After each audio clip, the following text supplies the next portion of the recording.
research on first language, research on second language, research on children, research on teenagers, research on adults.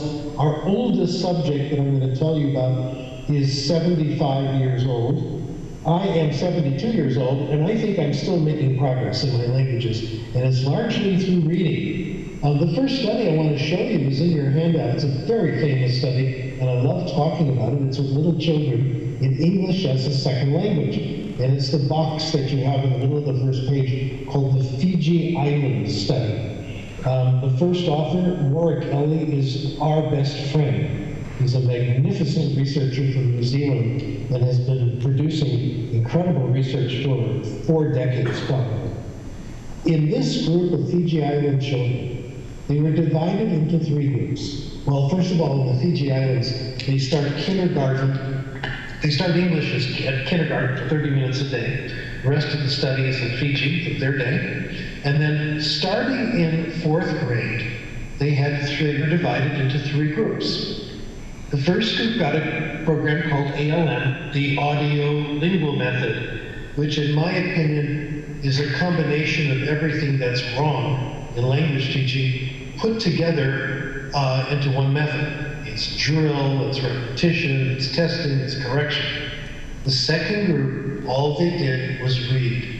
30 minutes a day, read what they want to read from a wide selection of books. They had already been English since first grade, so they could understand the books. The third group got a program in which they were read to in very big books, and they could see the stories, and they did self-selected reading. What you see there are the gains in months after 1 year of the program.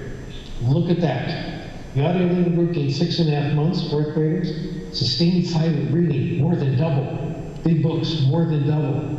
5th graders, 2.5 months after 1 year of gains, after 1 year of reading, which is pathetic. The average native speaker gains 10 months. Sustained silent reading, 9, much better. Not fantastic, but okay. Big books, 15. The second year of the project, the gains were even larger. The children in the reading groups were the same and farther ahead. Now, this has been known to the profession. This study, since 1991, it has been replicated also, this was in a major journal, Language Learning, and it's been, this was in the Reading Research Quarterly. It was replicated in Language Learning later, 9 years later. So we've known this, 8 years later, we've known this for quite a long time. The next chart, we get a little closer to our age group here. These are high school and university students studying English as a foreign language in countries around the world. The first column on the right are the list of studies, and they're from pretty much all over the place. Some from Yemen, Korea, of course, is always part of this research, Japan, Taiwan, a pretty good spread. The duration is given there. It's various durations, but usually a year. The last 2 columns are the results. One group got a regular program, traditional. The other group, there was sustained silent reading. In other words, they took about 15, 20 minutes out of their time or more, and the students got to read whatever they wanted to read. And these are all intermediate students. 2 tests, closed test. Some of you know what that is. You take a paragraph, you delete every 5th word, and you try to guess what the word is. The last test is reading comprehension, RC. The ES there is a very important term. It means effect size. Please remember this or be alert for when you see it again. Effect size tells you how large the difference is between the groups. Those of you who still remember your statistics classes, both of you, I can tell you what effects how it's calculated. You take the mean. Those of you who don't care for statistics, you can just relax for a minute. You take the mean score of the experimental group. From that, you subtract the mean score of the comparison group, and you divide it all by the combined standard deviation. Anyway, here's what it really means. If the effect size is positive on this table, it means the readers did better. Notice they're all positive. There's no negatives, not even any zeros. If the effect size is about 0.2, that's a small difference. 0.4 is considered a moderate difference. 0.8 is considered a large difference.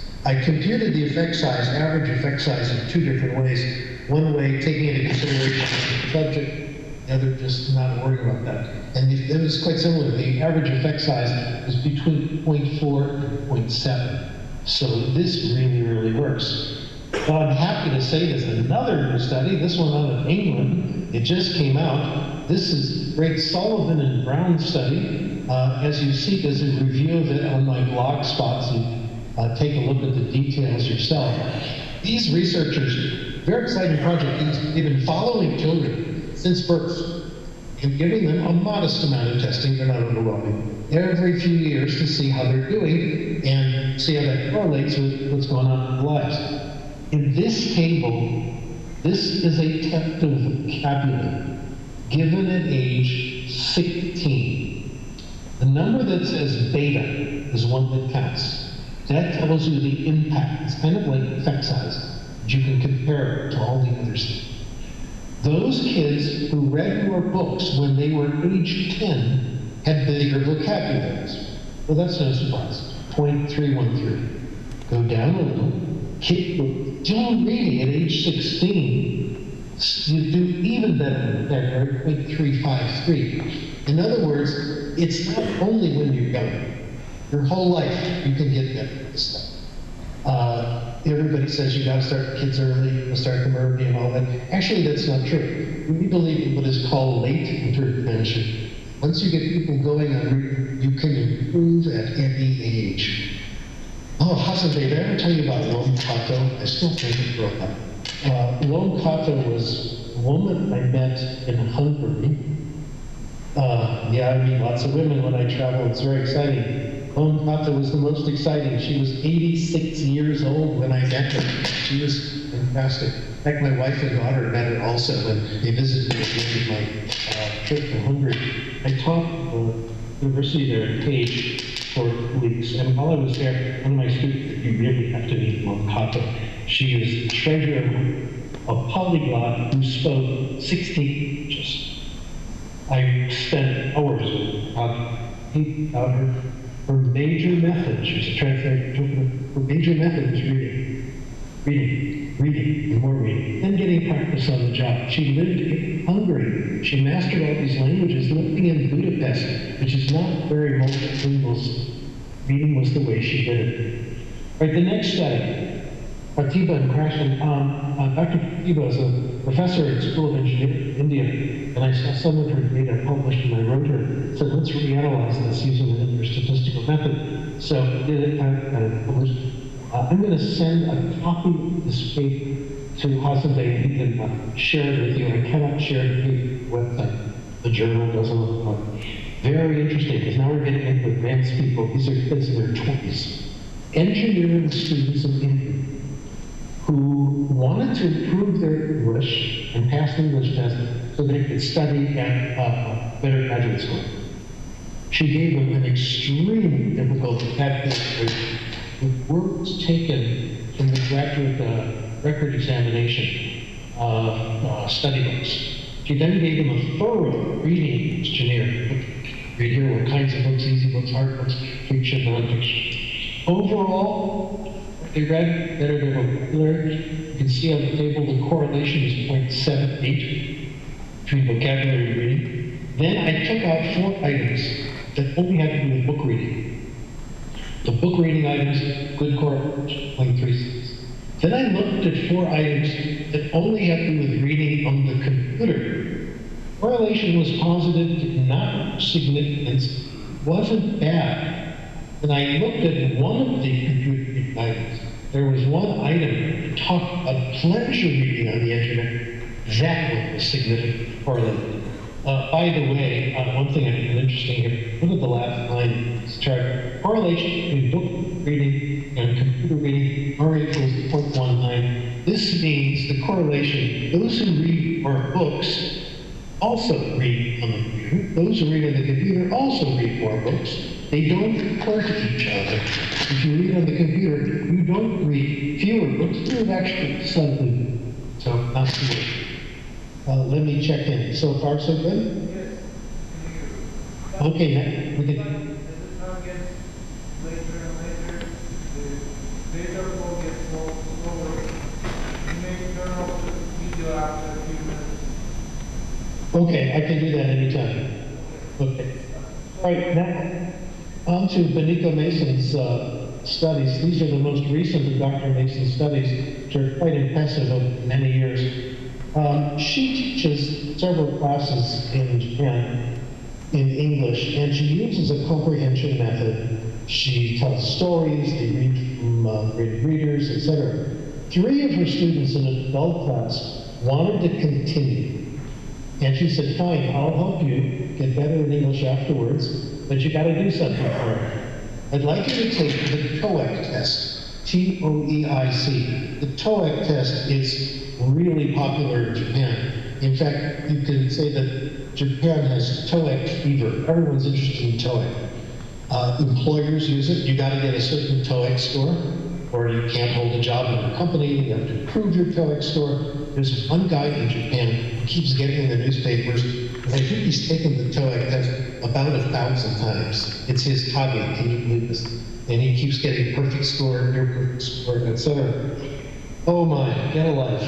Anyway, these are 3 of the students who did it. They each did self-selected reading that they liked, narrow pleasure reading. Mr. Tanaka, in fact, read romance novels. Can you believe that? Mr. Nakano read great readers, read other things, Mrs. Fujita, all kinds of things. Look at their ages, 42, 75, Mr. Nakano, yes. And Mrs. Fujita, 66, not bad.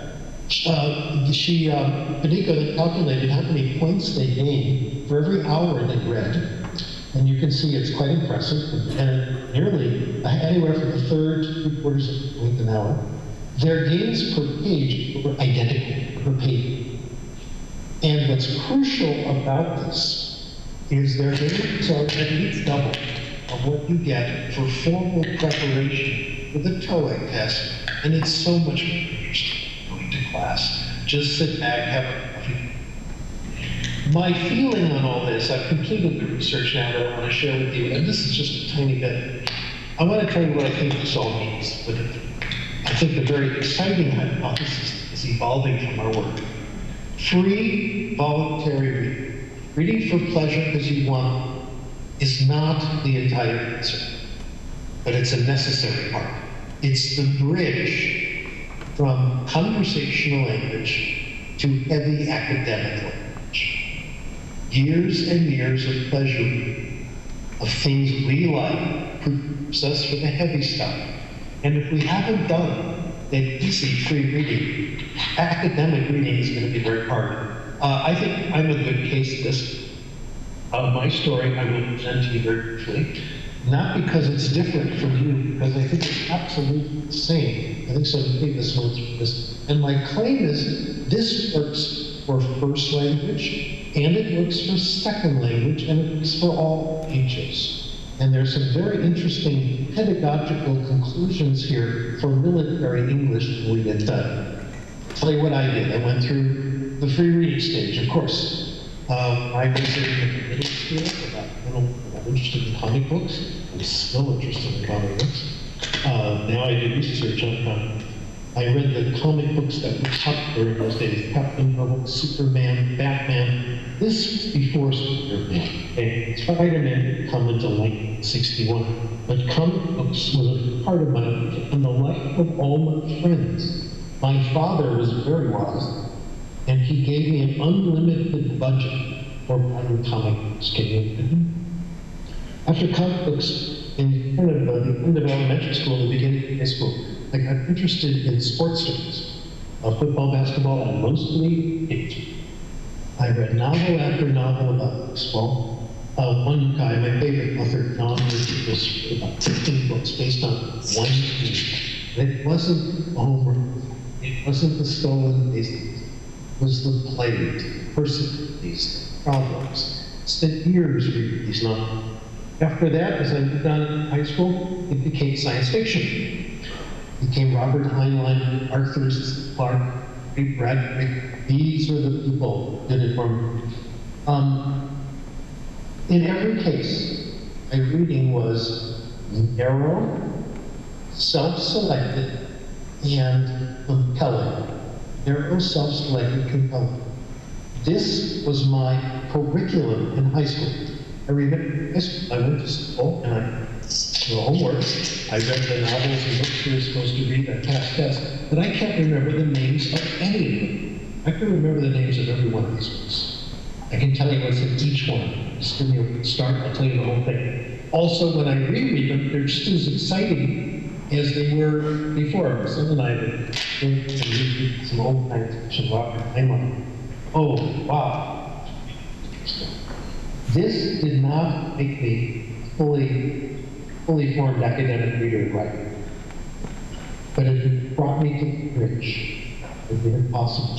When I went to university, I studied linguistics, and I read deeply and extensively and thoroughly in linguistics in the work of one author. When I got to class at the university, we had to study syntax. The textbook was a book called Aspects of the Third Syntax, which was written in English, but it might as well have been Hungarian, because I didn't understand a word of it. I then decided to do something about this problem. And I went on my own and I read the complete works of Chomsky. I began with syntactic structures, then premonitions in the theory of syntax, all the way up to syntactic structures. And when I got there, it was completely transparent, totally comprehensible. I didn't read Chomsky to learn academic style. I didn't even read Chomsky to learn linguistics. I read it because it was fascinating. It was compelling. It was just like those baseball stories that I read in high school. I couldn't wait to see what was going to happen next. As I went on in my career, I started reading experimental research. I got interested in experimental psychology, left-right differences, and we used a technique called dichotomous